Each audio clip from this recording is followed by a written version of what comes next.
In Igbo culture, land is never just property. Land is inheritance, memory, and sacred trust. It carries the footsteps of ancestors, the history of families, and the blessings of generations. The earth itself is under the guardianship of Allah, the moral force of the land. This means land must be respected.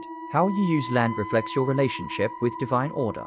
In ancient Kemet, land was equally sacred. The fertile lands along the Nile were seen as divine gifts, sustained by cosmic order and seasonal cycles. The land fed civilization, spirituality, and governance. Both traditions teach stewardship, not ownership. You do not merely possess land, you are entrusted with it.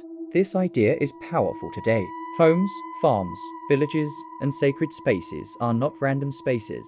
They are living memories. To care for land is to honor those who came before you and protect those yet to come. Sacred land and ancestral stewardship. Explore this in ancient Igbo and Kemet cosmology. Please comment, like, and share this video.